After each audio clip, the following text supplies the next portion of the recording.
Dobry dzień, towarzyszy, and welcome to United Socialist Gamers. This channel will explore the game Workers and Resources, Soviet Republic. Now, if you're not familiar with this game, this is, as of July 2020, an early access release available on Steam. It launched in 2019 and is developed by a small studio in Slovakia in Central Europe. I really fell in love with this game in the last 2 to 3 months, playing it pretty much every day, and it's one of the most challenging games that I've experienced in a long time. The premise is one of a city or country builder where you take control of a relatively large country, presumably somewhere in Eastern or Central Europe, and basically fashion it into a self-sustaining economy. Now, this game has a lot of quirks, of course, that goes with it being early access. There are not so many actual bugs that crash the game, but there's a lot of little nuances and niggling issues that you will see as we go on with this playthrough. But overall, it's a very stable game, and I've actually not had it crash very often at all. It is PC only, so for you Mac fans, I don't know if it'll ever be ported over to a Mac, since it's very heavily invested in a Windows-type environment and mostly runs off of DirectX. I myself play on a Mac and have not played a PC game in a long time. What I did was I installed Boot Camp and a free copy of Windows 10, which was not activated, so you may still see the watermark asking to do that, keeping in with the socialist themes of this channel.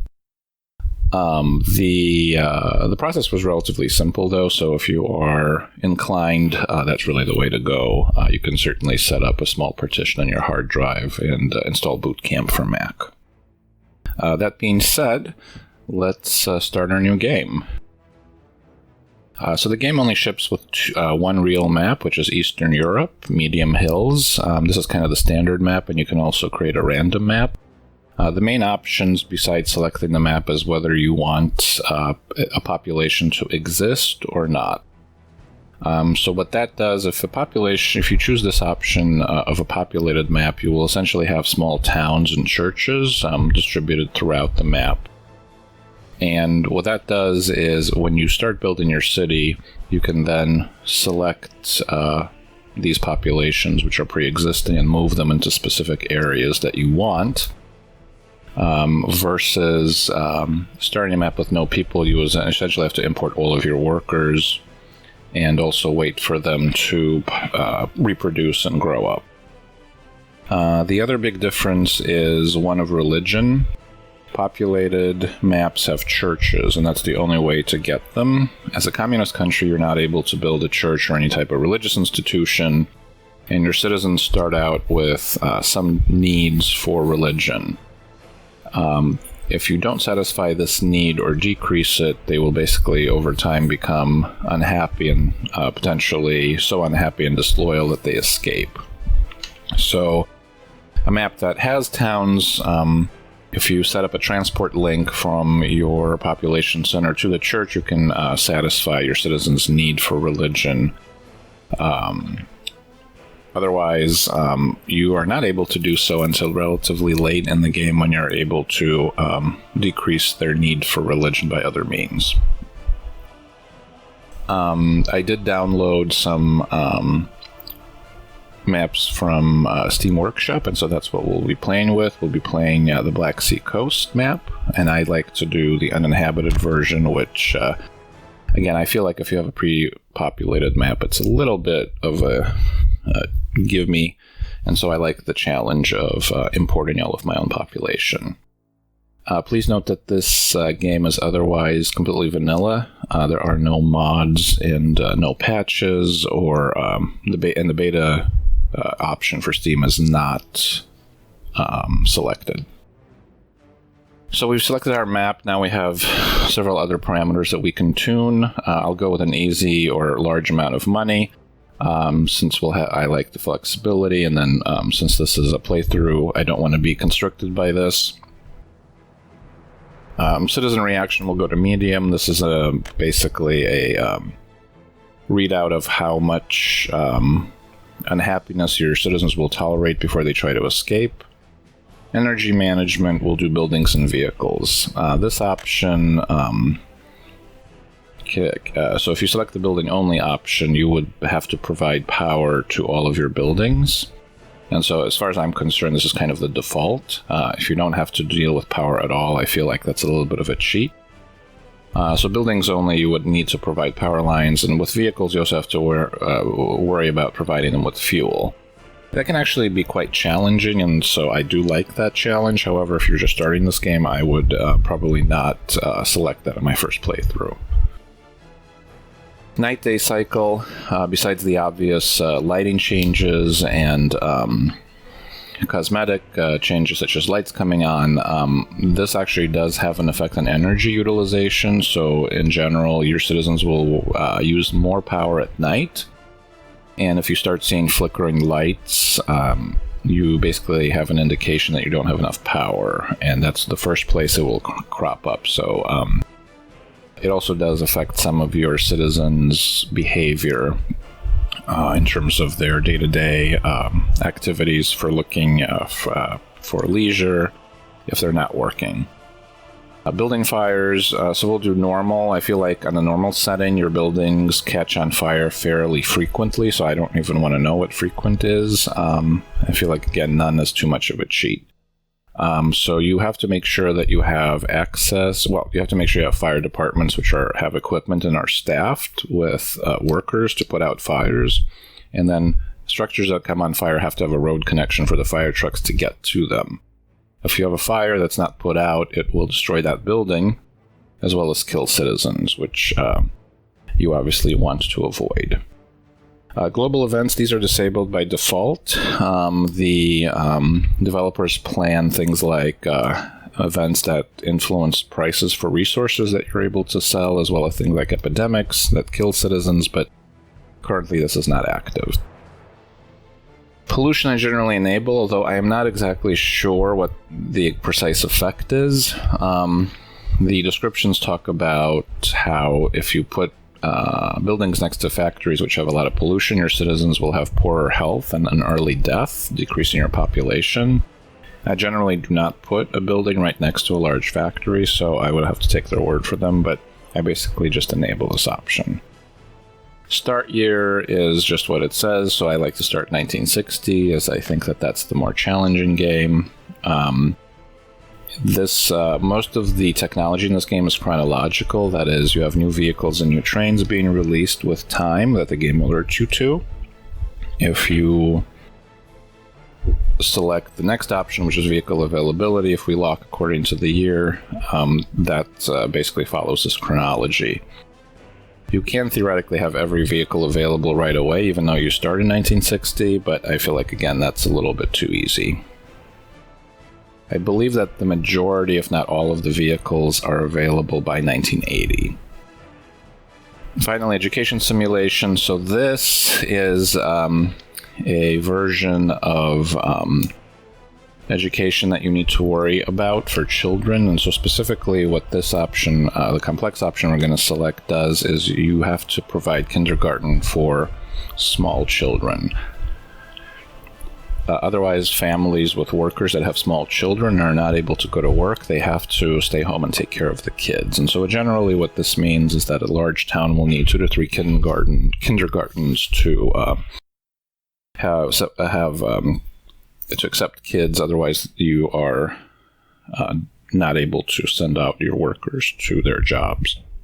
It also talks about needing to teach children in a school. But that is true regardless. Even if you select the simple option, you still will need to build schools in order to get your citizens basic education. So we'll select the complex option for that. And with all of our settings, we're good to go. So these options are obviously not set in stone. You can tailor the game to what you're liking. I would certainly put down simple education and not have to worry about fuel in vehicles as part of your first playthrough. So this is the main menu, our main game view, and so what you can see is we're starting off in our map. I'll pause the game. We have a mini-map in the corner, and so you can appreciate the size of this territory. So we have a river, and we're right in the middle of our great future Soviet land.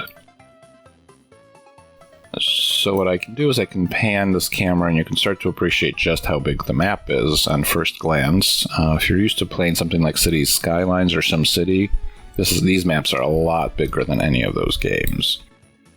And it does require a different mindset.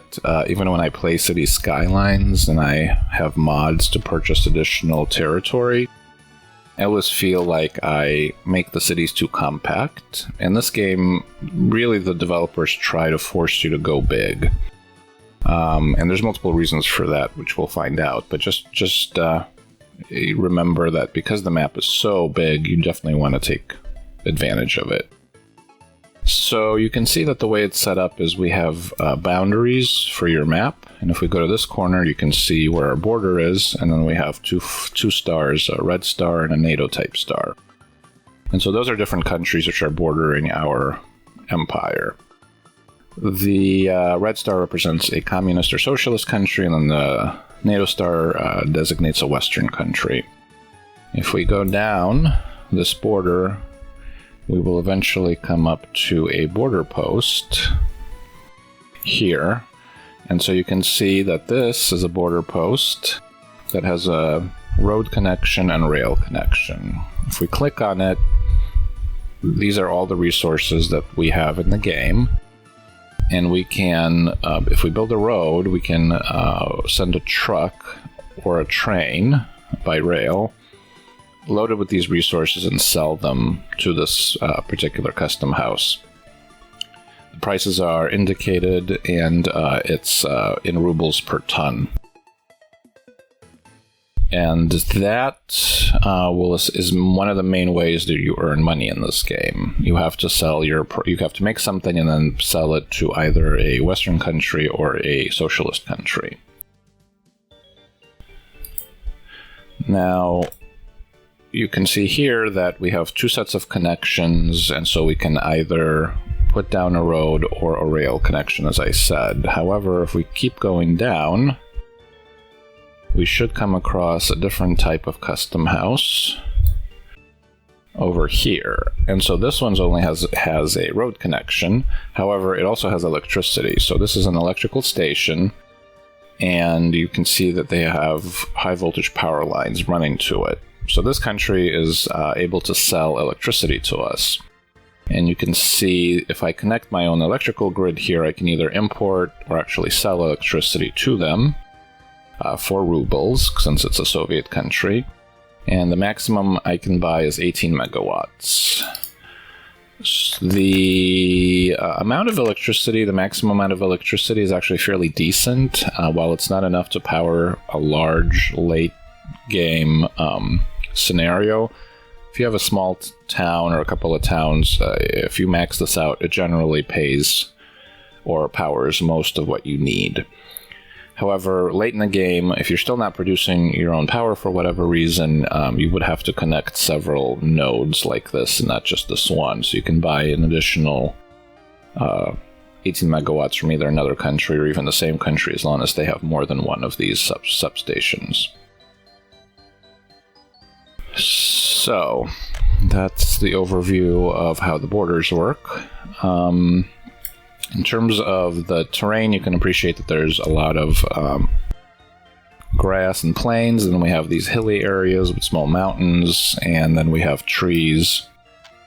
While there are forests in this area, you can also plant your own trees, so the main way that comes into play is that you can use, or you can harvest trees to make wood that you can then use to make boards, which are used in construction. But you don't necessarily, if you don't find a forest, you can certainly plant a forest and it grows up pretty quickly, and so that's one of the renewable resources in this game. This is our coastal area, so you can appreciate that we have a large river that flows into the coast. and then it goes all the way inland. And so this game recently had a patch that introduced ships, and so that's now an option. We will eventually, hopefully, be able to build a ship that can traverse this and load it up with resources and sell it to any country that is accessible through the water. So I think we've mentioned that the map is huge, as you can see, and so the next thing to look at on the mini-map is resources. So the main purpose of this game is to develop resources, as the name implies. And workers are actually considered to be a resource as well. And so this is really about managing your workers as well as what you're given with at the start to make a country that's fully independent and making money. So for the resources, we have coal, iron, oil, and uranium. And so you can see that the red indicates where each of these resources occur. I like to start with oil. The reason for that is it's a relatively easy commodity that I can sell pretty quickly. It makes money. And oil, unlike the other resources, it does not require workers to extract. Now you may find that a little bit odd, but that's a decision the developers made. So oil does not require any population to actually extract it. And there's a couple of other industries which work the same way, and farms being a good example. For whatever reason, you don't need any people to work your farm to make crops. However, crops actually make very little money, and so I like to start with oil. Furthermore, we will need fuel since we selected the fuel option for our vehicles, and so fuel is oil is required to make fuel down the line. So we can look here to see if there's a good place for oil. So it looks like there's a location right there. And if we click on construction and oil, these are all the things involving oil. So we can basically build an oil rig, which is the first line thing to extract it. Then we have a refinery, so this is where I get oil, and put in oil and get fuel for our vehicles with a byproduct of bitumen, which is used in construction.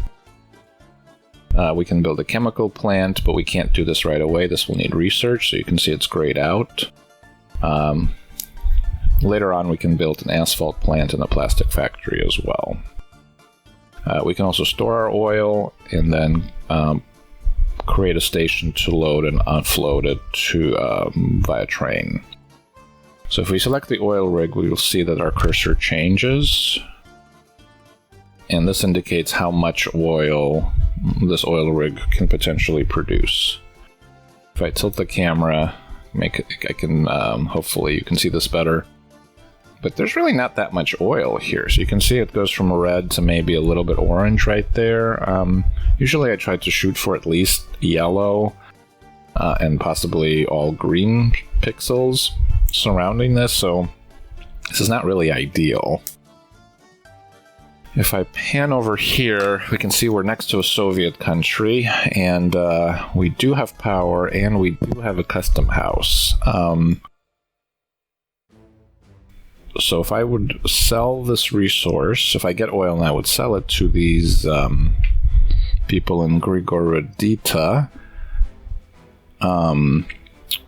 I would be paid in rubles. So we should talk about that. So you have two currencies in this game. You have dollars, which are traded by Western countries, and rubles traded by Soviet countries. And again, as I specified, each country will pay you in its currency only. So you're not going to be able to get dollars from a Soviet country. So you can use either currency to do things like building, infrastructure, finishing buildings, buying things. And so those work relatively interchangeably. However, it is more preferable to be dealing with rubles throughout the game, and I'll say why. So rubles give you the most flexibility, while you can use dollars to do things like build roads. If you wanted to build, if you wanted to buy something like a truck or a different car or build a train, the vast majority of the options are only in rubles. You do get access to some other vehicles down the line using dollars, but that's usually comes in the mid to late game, and you never really fully catch up. So the number of things that you can buy with dollars, it's still always going to be less than rubles. So you have to be strategic about preferring one or the other, but I generally side with, if you have an option, try to go with rubles.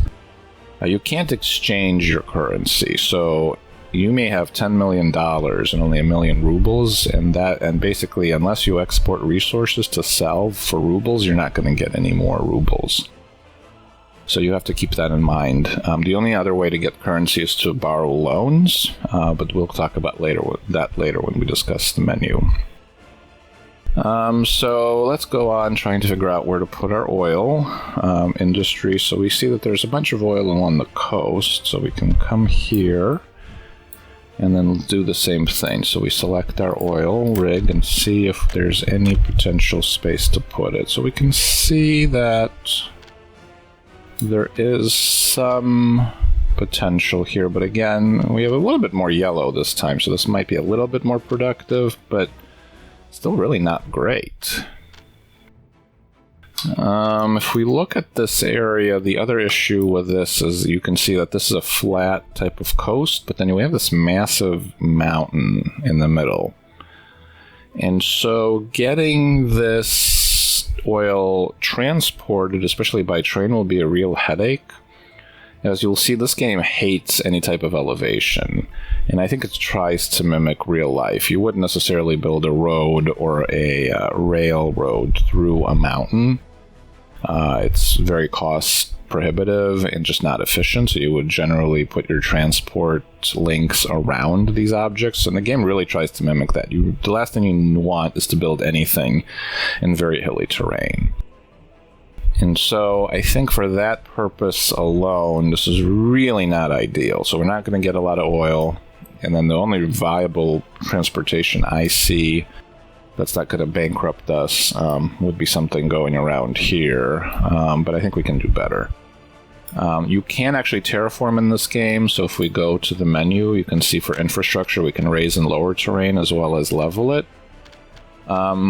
You can do it for free up to a point, so if you have a construction center and you have construction equipment, that will allow you to terraform it, and then you can pay money, either rubles or dollars, to terraform it on your own. But if this is a large enough area, so if we wanted to flatten just a small little piece of this hill, it would cost hundreds of thousands of rubles, if not more. So it really becomes so prohibitive, you don't really want to undertake any type of large-scale terraforming.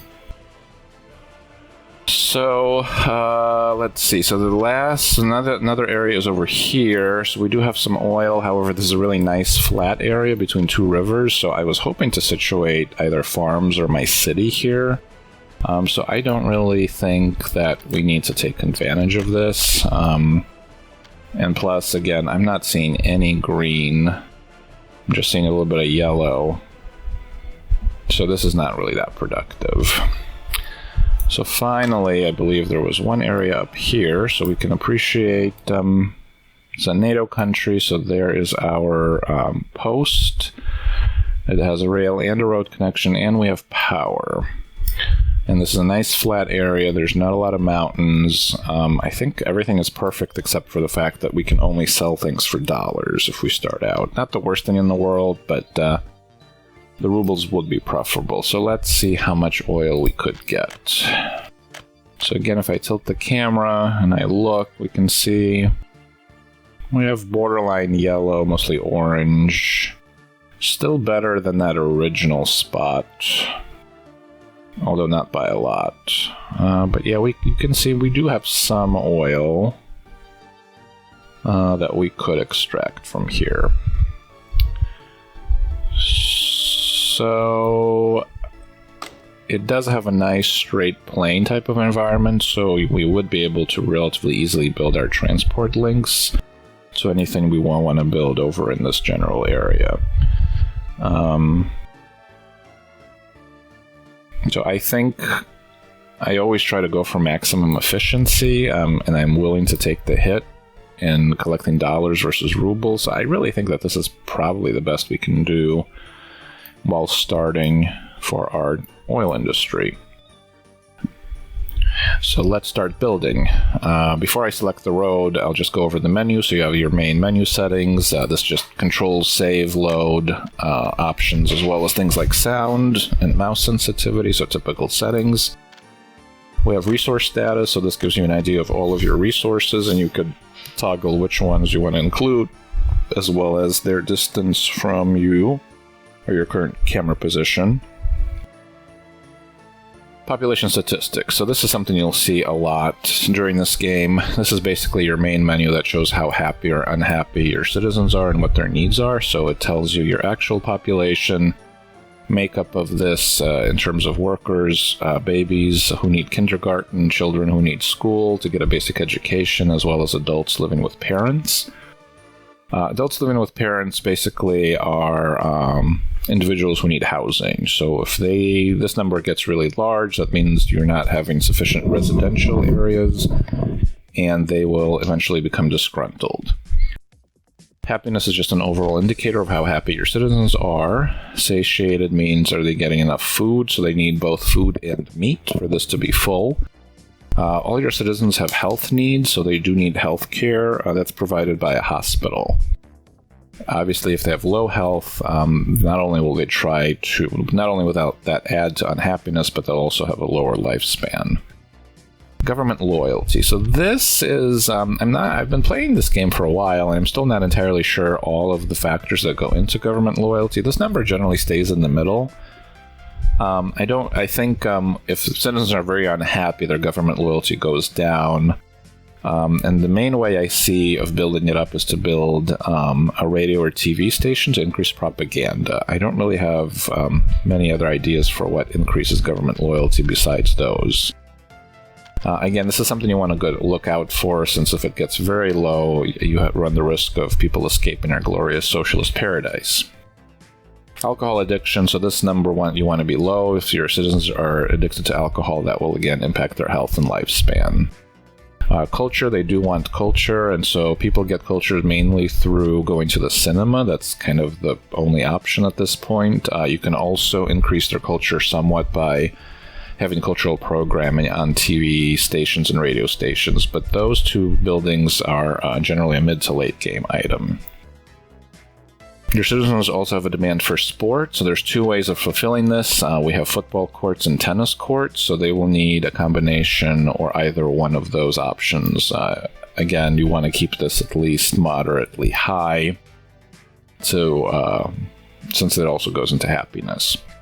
We've already talked about religion quite a bit, so churches are the main ways to fulfill this need if it's high. Otherwise, the radio and TV stations allow you, when built, to practice anti-religious propaganda.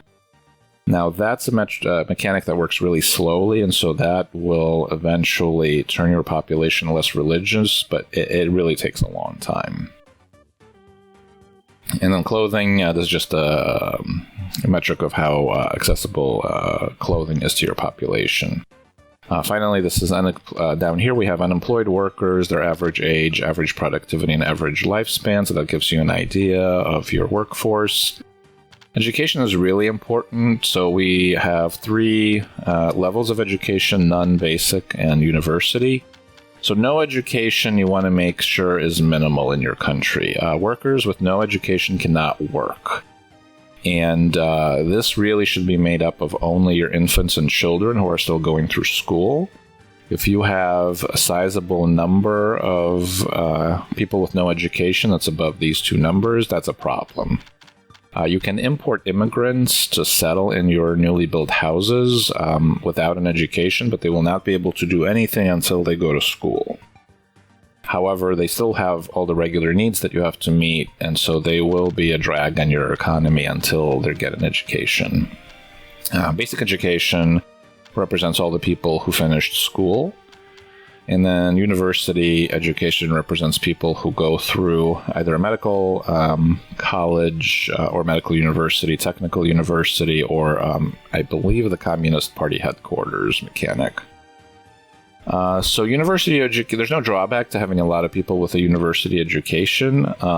They can work in all of the jobs available. There's a few industries or buildings that only house people with a university education, and so those are things like engineers. Teachers have to have a university education, as well as doctors. Those are the areas that you absolutely have to have an educated population for. That's not accessible to those with a basic education. But otherwise, they can also work pretty much anywhere, like the mines or other processing industries. Electronics just tell you how many people have television, radio, and a computer, so this tells you how to target them with the aforementioned TV or radio station. And car owners just gives you a number of car owners, which is self-explanatory. Finally, you can look at any of these over time, and so if I want to see how my religious sympathy changed over this year, you can have a graph that you can look at for details. The next option is our infrastructure, so this is where we do all of our building. So we have roads, railways, factory connections, which I'll go over when we start building those. Footpaths. So footpaths are really important. Your citizens cannot go or enter buildings without a footpath. In other words, unless there's a road or a footpath connecting things, they will not be able to do anything. They cannot go over bare areas of grass or other environment. Conveyor belts. So this conveys a resource, usually something from a mine to a processing facility. You can also do this with trucks, but I really like conveyor belts because they really optimize efficiency. So as long as your mine is producing some kind of output, the conveyor belt will actually convey it in the most efficient manner. Pipelines, so we'll build these pipelines, obviously connect things in the oil industry. You also have a cooling pipe connection, which comes into play for the power plant. And then we have pumping stations, two types. We can pump one source and branch it into multiple outputs, or we can coalesce and combine multiple inputs into one output. So we have two options. And this is essential for transferring things like oil over a long distance. And then we also have our loading and unloading and our oil fuel storage. We then do have wires. We have two types of wires, high voltage wires and medium voltage wires. So I'll go a little bit into this later, but basically your high voltage wires are necessary to carry electricity over a long distance. And if you click on this, you have multiple options. So I generally select the one with the highest wattage. If you remember your high school physics, wattage is the ability to do work. And so this particular option will give you the most ability for your buildings to do work. It gets more expensive as the wattage increases, but I generally try to future-proof as much as possible. In this game, it's actually really hard to go back and start to redo things. It's really hard to change just one thing because the size and spacing for different infrastructure and buildings is not necessarily the same. And so you don't really have an ability to easily upgrade things. And so I generally try to future-proof as much as possible. If we build this 4 megawatt wire, the problem is if we start to expand an area, we would need to put additional wires in to bring in more power. Otherwise, you'll start having blackouts. The same thing with medium voltage wires. So as I said before, high voltage wires carry electricity over high distances, but they do not actually power buildings. So power a building, you need a medium voltage wire, which is the wire that goes from a transformer to either directly into a building, which is an option for some of them, or a substation. So a substation will then run individual wires for your buildings. And so again, with the same type of logic, I just go for the highest wattage. We then also have ships and cableways. I already mentioned ships, so this gets us an ability to build ships, which was added in a recent patch. We can build our own ships if we manage to put down a dry dock. And then we have things like cargo harbors for loading and unloading resources. Cableways were also a recent addition. I have not used these or built these before, so I'm hoping we can experiment with this during the playthrough. They can carry both people and resources. I'm not sure if this is really an efficient way of transporting resources compared to something like those conveyor belts that I mentioned, or whether it's mostly cosmetic. But again, we can try to see if any of these make sense down the line. So that's infrastructure. We then have construction. So I'll go over details when we start building things, but basically you have construction-related industry. So these are all the things you need to construct your own buildings. You can either build things for rubles or dollars, or you can unselect both options. And if you have a construction industry in place with all the resources that are required, you can actually build things for free. Now, it does take workers and time, as well as those resources. So it's free in the sense that you don't pay for it right away, but you do pay for it in terms of time. We can build residential buildings, which is the way to house our workers. Citizen equipment we can go into. So these are grocery stores that provide food and meat. Small stores which provide clothes and electronics. So you need all four of these items to increase happiness. We have shopping centers that have all four of these in one place. We have a cinema, which I mentioned, so this is the way to raise culture. Pub is the only way for your citizens to get alcohol. And then we have our playgrounds. Radio station and TV station we already talked about. We have a fire station, so this is key to have to put down those fires. Pollution monitoring station, I'm not sure what this does. I have put this down before, and it basically gives you an overview. So it'll color pixels in the surrounding area where pollution is high, moderate, or low. So presumably, if you were going to put down a town next to an industrial area, you would use this to indicate where your citizens will be least unhappy. Hospitals, this is what you build and then staff with workers and doctors in order to provide health care. The City Hall Accounting Office, I believe you only need one per map, so this gives you a more detailed breakdown of your population than what's offered in the statistics window up here. I generally don't use it, but if you're a completionist, it doesn't cost a lot of money to build and few people to staff, so you can certainly build this, but I don't think it's absolutely necessary. And finally, a car dealer. Once you're up and running and producing cars, either by making them on your own or importing them, you need a car dealer for your citizens to actually get possession of them. We then have things like bus platforms and bus stops, as well as train platforms and parking lots in order to ensure that your citizens have transportation options. Going back to our construction, we then have education-related submenu, and so that's your schools and kindergartens and universities. We can also build housing for universities.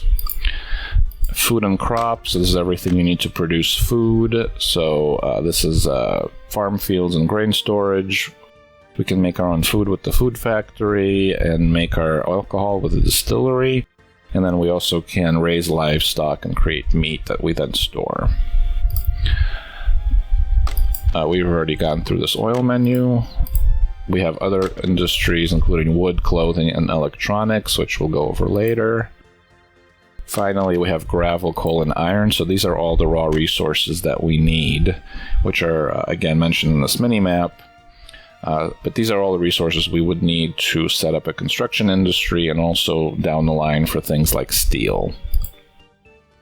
These are storage and warehouses, so each different resource requires a different storage facility in case you want to stockpile it, which you generally do. And so this tells you, so we have open storage for things like steel and wood, a warehouse for most of our finished goods like food and alcohol, and then oil and grain storage. Finally, we have the engineering industry, and so this is the big factories which build things like cars, railways, as well as the dry dock, which we mentioned. This is energy related, and so this is the last menu. So this is for all the power plants, so we can build a coal power plant or nuclear power plant. And again, recently added was the nuclear industry, and so this will enable you to mine and process uranium. And finally, we can build statues of Lenin to glorify our amazing nation. And then this is the ability to plant trees, which I mentioned. So that's all the construction menu. We then have an economy and trade overview. So this tells you how you're doing and breaks it down to where your money is being spent or earned. We also have another submenu to see exactly how your resources are being consumed. And then we have prices. So these prices are the same as the ones that you click on for the custom house. So you can see that these are exactly the same prices. And I can get all of them in one menu without having to scroll. I would note, just from looking at this, that most of your raw input resources are relatively cheap. So if you take crops, for instance, you can get a ton of crops for just about 18 rubles. And crops are used to make alcohol and food. So alcohol is 277, and if I sell it, it's 251. And food is 132 and 120, respectively. So in general, you want to sell the highest produced or the most complex good to make the most money. Now, people do have a strategy of importing cheap raw resources, creating a product, and then selling that product to make money. That's certainly valid. I generally am kind of old school, so I like to build up a resource base to make all of my own raw resources before I create finished goods. That's just a personal preference, but it also kind of gives you the best idea of how things function and the interrelationships between all the industries, and that's really a hallmark of this game. Finally, you can take out loans. So I can either take out $1 or a ruble loan, and I can set the amount that I want to take out and the duration that I have to pay it back. Note that the more time I need to pay it back, the higher my interest rate. Now, the loan mechanic is important if you run out of money. It's not it's not as bad as in some games like Cities Skylines, in the sense that if you find yourself completely out of money and you have to take out multiple loans and you have trouble paying back these loans, the game is not basically going to shut down on you or kick you out. You can theoretically take out infinite number of loans. However, there's a couple of mechanics that really make that not advisable. So the first is that if you have a loan that you're not paying back on time and you're not going to be able to pay it by its due date, the interest rate will be much more severe, and you will have a penalty that you'll basically just be added to your tab. Furthermore, it's not like you take out a loan and you have 5 years to pay back a lump sum. You basically have a deduction of a portion that's due every month, and so you will have you will see that your money keeps decreasing on the first of the month. What will happen is once this hits 0, no more money can be taken out, but you still owe the loan. And so it just goes into a penalty or overdue item on the ledger. But furthermore, if, say, I'm completely out of rubles and I need to pay back a significant amount of money, the main way that I can make money is to export things. And say I need a train to make an efficient way of exporting a lot of resources. If I have 0 rubles, I will not be able to buy a train. And there's really no way to solve my problem of trying to pay back all of the money that I owe. And so I could take out another loan. However, it's really a short-term solution because, again, I will just owe that much more money. So I got into a game where I had about 5 outstanding loans, and it was really a mess, and it took me about 5 years to get anywhere to even break above 0. And so just remember that even though the game doesn't kick you out for not having money, it's really not ideal to have to run out of money to begin with, but then try to get out from any loan ASAP. Finally, we have a list of vehicles and buildings, and so you can look at all of your buildings on the map or the entirety of the map. This is handy if you haven't played it in a while or have multiple cities going to remind you what you have. Note that there are airplanes on this, so I know that the developers are planning to add airplanes at some point in the future. However, this is currently not active, but I think it would be really cool to see this once this is available. We have a set of lines, so if I have a bus that's saying goes from one place to the other transporting passengers, I can look up the list of the road lines. So I can look it up. I would be able to zoom in on it and then copy it to other vehicles, so I don't have to manually assign the same route each and every time for a single vehicle. I can just copy it to multiple vehicles, which is nice.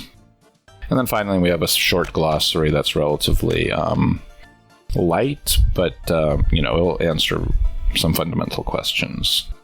Finally, we have this little submenu here. So these are all my hotkeys, and I have sublevels to this. So I have up to 10 sets of hotkeys, and then I just click the keyboard for a shortcut to have any of these items. And you can change your hotkey by clicking on it and then clicking on the whichever menu you want to make that item. So you can see I already have hotkeys set up, and these are my most frequently used items. Okay, and then the only other thing I have not mentioned is this other menu. So this is a little graphical interface that they added to the map, so you can use it to look at things like your citizens, cars, and resources that'll appear right on the map. So we'll use this in the future, but right now that doesn't come into play, but it's a nice touch. Alright, so as I mentioned, we'll go ahead and start with a road. So I'm going to build a gravel road. Now note that this game hates right angles. I don't know what it is, but the developers, I suppose, were very true to the Soviet design mantra, and so they really, really do not like right angles. So if you are someone that likes things to be neat, which I certainly am, this game will drive you crazy. After playing this for about 2 months, I kind of got over it, but it still just shocks me at how uneven things are. You can show a wireframe model, so this gives you the grid and where the straight line is supposed to be, but it does not. The things that you build do not snap to this grid, unlike City Skylines or some of the other games you might be used to. So, although you can theoretically try to put something as close to the line as possible, it won't snap to it. And there's no guarantee that if I have an intersection with this road that I can make it at an exactly right angle. So that's something you should know. And so in this case, I have not selected that I'm paying for this in either rubles or dollars, so this is in build mode. And so construction build mode, this tells me that this will require 1,190 work days and 340 tons of gravel. So if I had those resources, I could actually have a construction office try to complete this for free. However, if I go down, so this would be the option for that, start construction of planned infrastructure. Since we don't have any of those things, we're not going to do that. If I wanted to cancel these plans, I would X out. Otherwise, I can click down here still to finish construction paying either currency. So at this point, the other nice thing about this is until you finalize these things, you can also use this mode just to plan out your construction, and so it really behooves you to try to do that in order to save money. Otherwise, if I start building something and I already have rubles deducted from my account and decide I wanted to change it and demolish it and reroute it, that just wastes your money.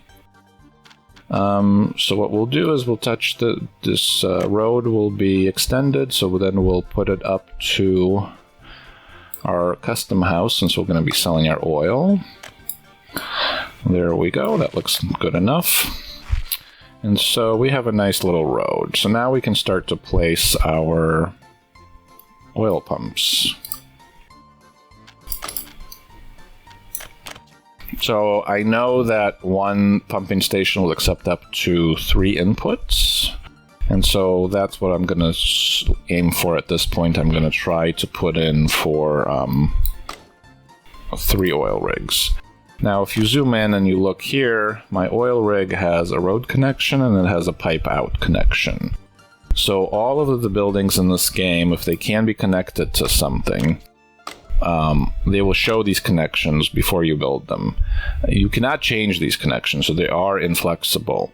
And actually, that's one of the challenges for this game is trying to fit everything neatly. You'll be dealing with multiple connections when you're creating complex industrial areas, and so sometimes this really can drive you nuts. It's hugely challenging, but when you get it right, it's also one of the things that make this game so great. You know, there's no better feeling of reward than having really complex industrial area that basically transports everything on its own. At least for me, that's part of the reason I keep playing this game. And again, the road connection is necessary for two reasons. One is if we want a truck to collect this oil, the only way it would be able to access this oil rig is by means of a road. But more importantly, which we went over, fire stations. So if you have a fire, you absolutely have to have a road. Otherwise, this thing will burn down and collapse, and then you're out.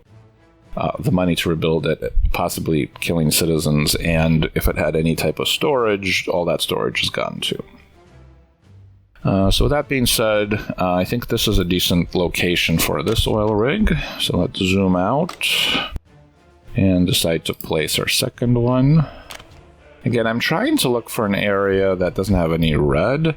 So you can see that this area that's shaded in red is what this oil rig, the area that this oil rig will drain. So I have to put my second oil rig away from there. And I want to try to get as much oil as I can to be the most efficient. So I would probably, in this case, orange-yellow would be my main goal. So we'll place one here. And this actually doesn't look too bad, so we can place one here. Alright, so we have our 3 oil rigs. So we have our, back to our road. We can extend our road. And then we need to connect all of our oil rigs. So the other thing about this game that's quirky is it does not form a right angle. And I'll show you. So if I wanted a right angle, it always the default option is always a curved road, which in this case is fine. But if I wanted to have a right angle, what I would have to do is I would have to extend it past the point I want the intersection, put the intersection, and then if I did not want this hanging, I would select this option to delete it, so that would make a right angle. In this case, I think we're fine with this type of plan, so that's not terrible. And I would probably just make it a square so that a fire truck doesn't take super long to get to either one. Alright, so now we would build our oil storage. Since these pumps will pump oil, we have to find a way to store this oil, since the storage of these is very low. So what we'll do now is we'll create a fuel storage area.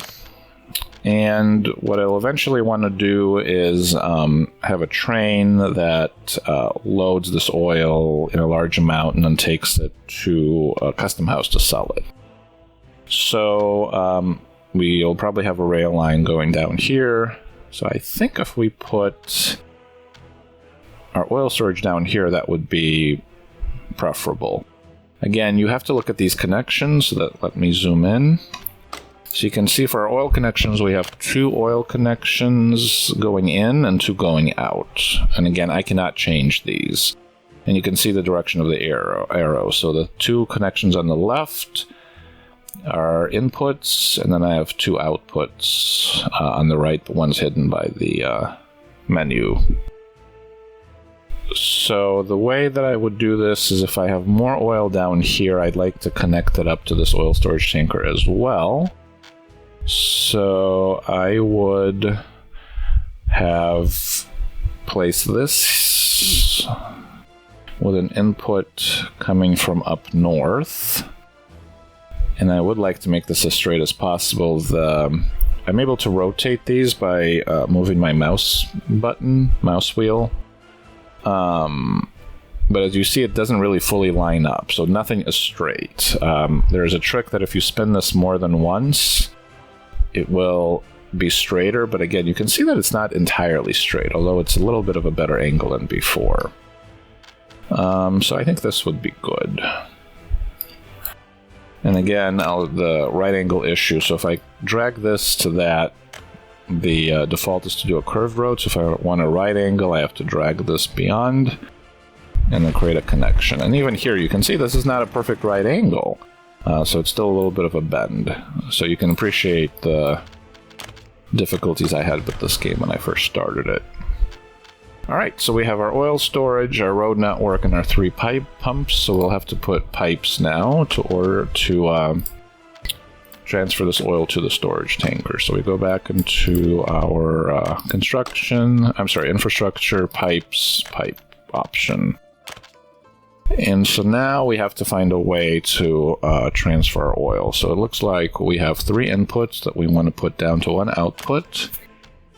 And again, if I zoom in, you can see that we have 3 inputs and 1 output. So that road positioning is not ideal, but that's, again, what the game gives us.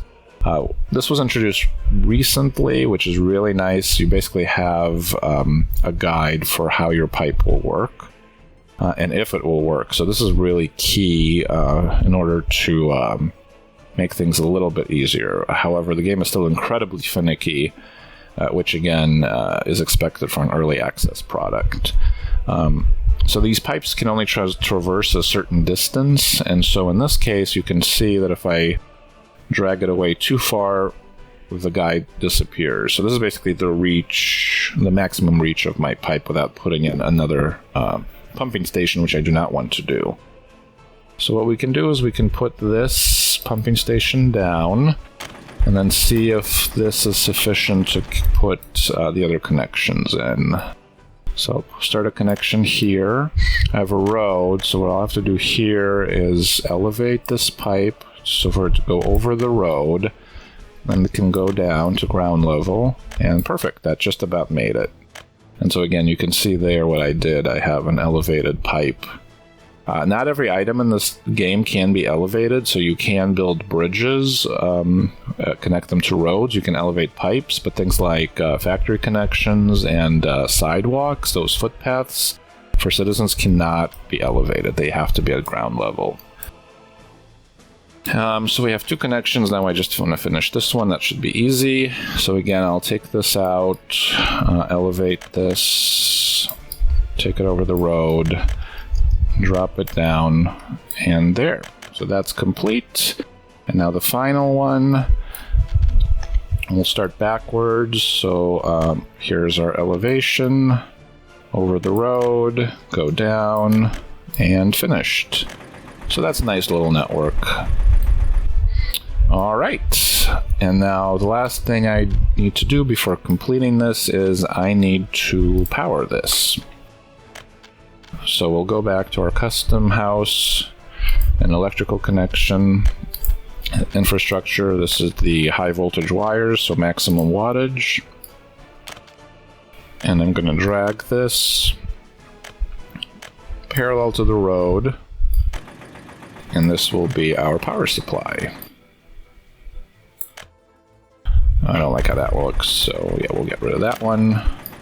So I know that eventually when our city is going to go down there, I will need to put this power line down further. So what I'll do now is I'll create a high voltage switch.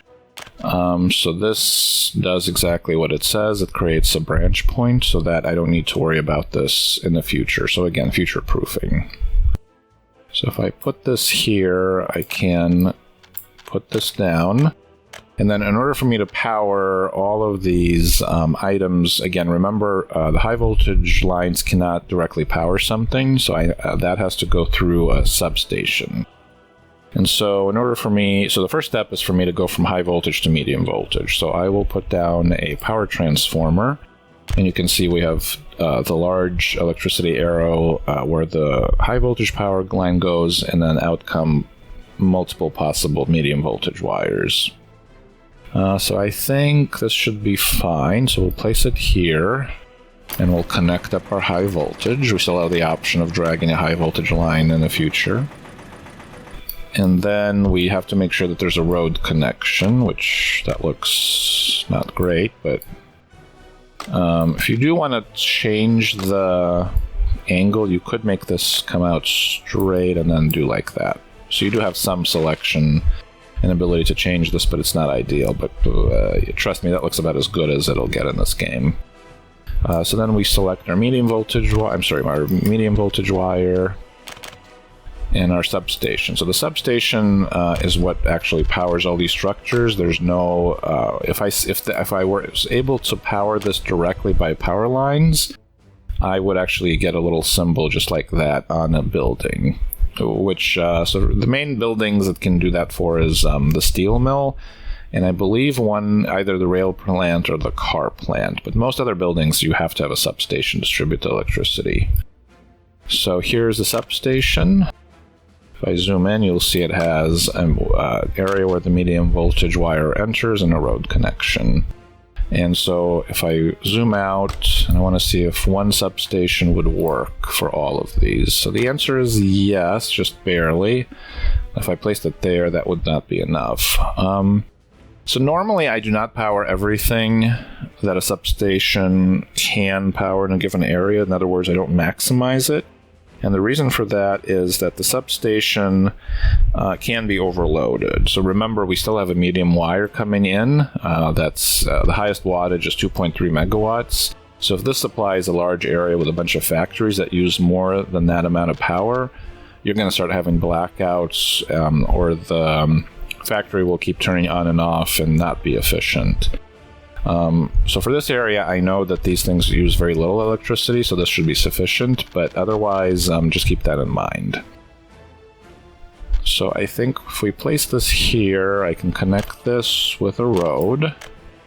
And now we can drag our medium voltage electricity through here and through there. Perfect. So that should do it. So we have our high voltage connection coming down. We'll have to select the option to buy electricity. It'll come down here, split into medium voltage, and the medium voltage will power our substation. That'll power all of our little nascent oil rigs. And it'll store here, and then eventually we'll buy a truck and export it to this custom station, making dollars, so we hopefully offset some of the money we spend for buying electricity. Alright, so let's finish this construction. We can pay rubles. Rubles for the wires, rubles for the big wires, and rubles for the pipes. And let's see, so this will finish. So if we click on any item that's in construction mode, we can see that we can either demolish it, look at it closer. If, say, I did have a construction station and I started building it, I can suspend construction. So, for instance, if I wanted to, if I didn't have enough resources, or I wanted those resources for a specific project, I could basically put this on hold and then restart. Or I can finish this with either currency. Each construction has a number of workers up to a maximum. So if I didn't want all my workers going to this construction site, I can also adjust that here. So we'll go ahead and finish that, and that, and that. I think, yeah, this needs to be built, this needs to be built, this needs to be built, and this needs to be built. So I think that should do it. So let's see how these things fill in. So this is not finished, and that should be done. So we've built our really very first structure in our glorious socialist paradise. And so we do see that the substation is not done. So we'll finish that. And so now we have to make sure we have power. So the way that we can go about, and this part's not, this part's, yeah, finishing. So we can see here that we have voltage slowly increasing, so that means we're buying power. And then if we go downstream, we would expect this to have voltage, which it does. This is our splitter for the medium voltage, so we do have power here. And we click on this, and we have power, and we're collecting oil. Now, these storage tanks can only take one form of liquid. You obviously cannot mix liquid. If you drain this of oil and want to put something else in, that's fine. I select this item just so it's visually easier for me to see what things store if I click on it. Finally, we want to see if we have power. And so if I zoom in, you can see the little derricks going up and down. So I have a visual indicator that they're working. If I want to make sure, I can click and I can see, yes, they have voltage, they have wattage, meaning they're performing work. And I have some oil. If I click on this, I see that this has power. They haven't updated this. This really should tell you how much material this is transporting. However, this has not been working correctly in any of my games, so I think that this is something the developers will and should address in future patches. Now, we see that our oil efficiency is really not great. We're only getting about a 33% quality. I usually like to shoot for 70 to 80% quality, and that's where those pixels should be green. If you place the oil pump in an area that has a lot of oil, but this was the best we could do, so we'll have to take it. What this will mean is we'll have to have extra oil pumps that'll use more energy extracting the same amount of resource. So our efficiency is down, but that's just a function of this map. And then we also know that our transportation is working in terms of this pumping station, because if one of these was not pumping but had electricity, we would see that its oil tank would build up. And so everything is working perfectly. I guess oil's well that ends well. And yeah, I think we'll cut the episode here. Thank you again for watching, and welcome to this channel. I'm sorry it took a while to explain all the basics of the game, but I really just wanted everyone to have a foundation, a basic foundation, so that the rest of the episodes can go quick. And that way you can also watch this in case you needed a refresher, or you just wanted to know all of the basics about this game in one video instead of having to watch a series to get an idea of exactly what can be done. And with that, do svidaniya, and I hope to see you again in episode 2. Bye-bye.